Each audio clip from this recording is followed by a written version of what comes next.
What's going on, everyone? Welcome to another episode of MotoMoney. Today we're going to jump right in and talk about how to spend your money wisely. Now, if you've watched my other videos, you know I'm all about teaching you how to manage your personal finances, starting from the very beginning, so that one day you can become, if you're not already, a millionaire. That's right, people, you can become a millionaire. Am I a millionaire? Nope. No, sirree, I am not a millionaire. Do I work with and help many millionaires manage their monies? Yep.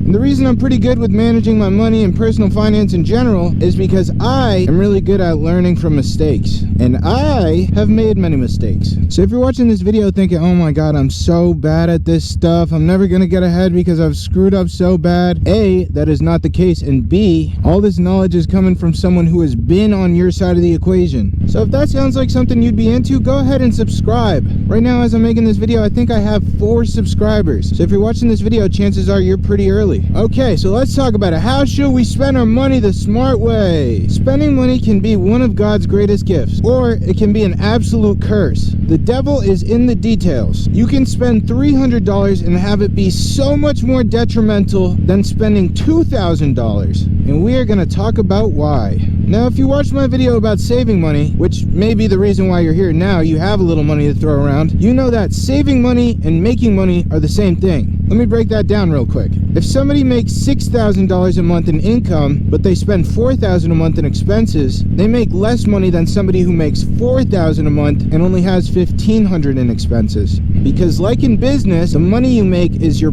profit. You want a business that is profitable. You don't want a business that just breaks even, and you definitely don't want a business that loses money. Because the second your business is losing money, you are set up to fail. That means to keep things going, you're gonna have to borrow money, which means you're now spending money for not having money. Ooh, it's so ugly. I don't even want to think about it. And there's smart ways to borrow money. I'm not against debt. I'm not against the D word. I'm not Dave Ramsey. But fellas, here I want you to have your own money. Because just like I explained with working, it's different when you have to do something. It's different when I have to go to work. My attitude is different. My stress levels are different. And it's going to affect my work. Same thing with money. If I have to borrow money, I can't play with it. I can't make that money grow in the same ways I would otherwise. So yes, I want you to be ahead.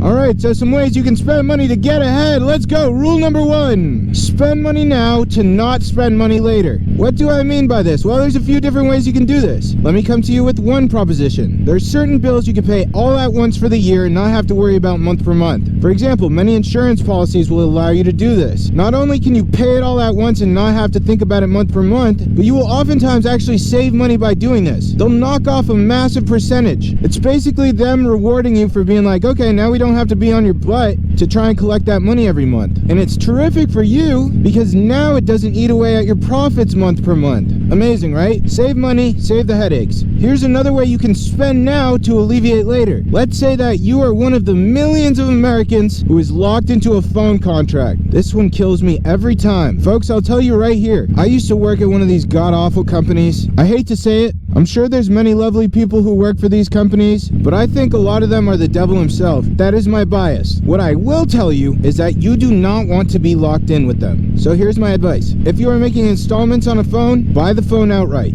If you are making installments on multiple phones, buy all the phones outright. Then either switch to a prepaid plan where they don't get to abuse you at the end of the month with all these fees and crazy things, and you're paying a very clear-cut amount at the beginning of the month, or take them and go to a much cheaper cell phone provider. I can tell you right now, you're not going to get all the flashy, oh, you qualify for a new upgrade. You qualify for a new phone.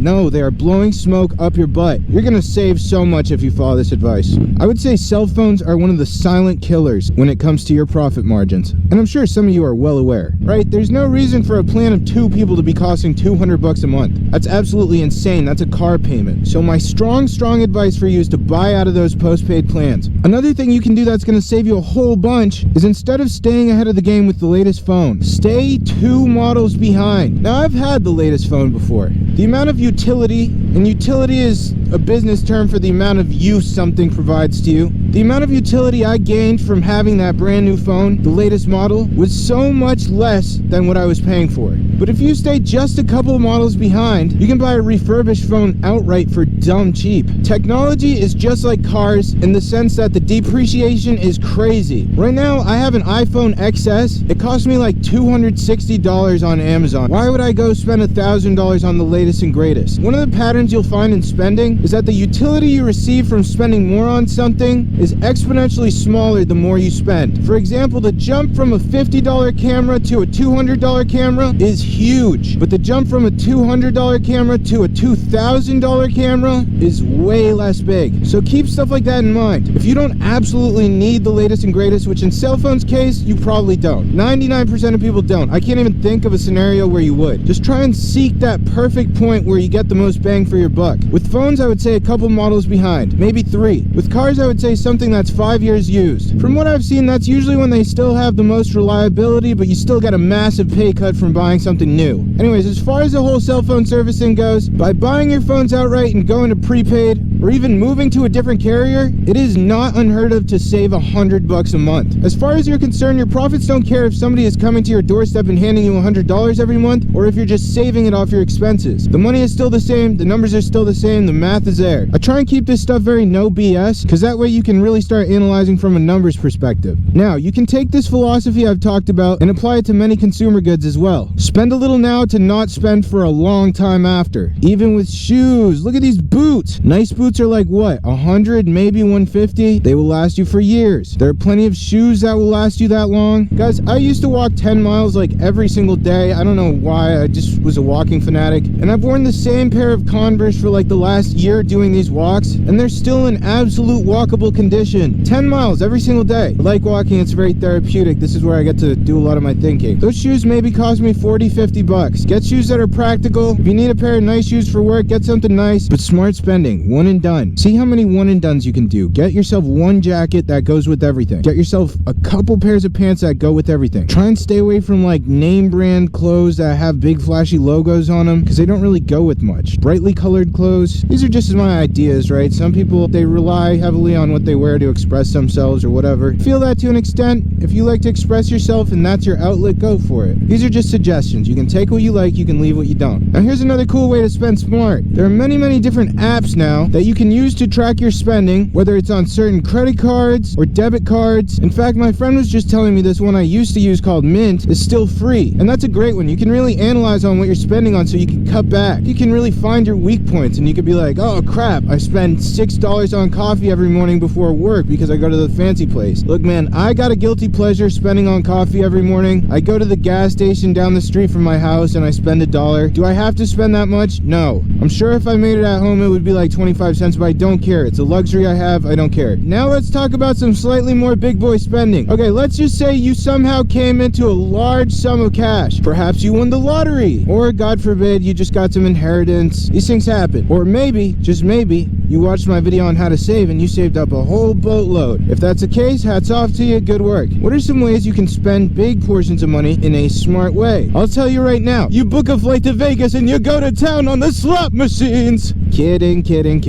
One thing I would strongly advise looking into is, drumroll please, real estate. That's right people, real estate. I'm sure you were already thinking that. That is probably where your mind was headed. If you fall into a large sum of money, one thing you could be doing that would be pretty smart, in my book, quick disclosure, my mother, who is very smart with her money, who lives extremely frugally and does not have that much income, plus she is my single mother and has put both me and my brother through most of our schooling, which I'm talking college.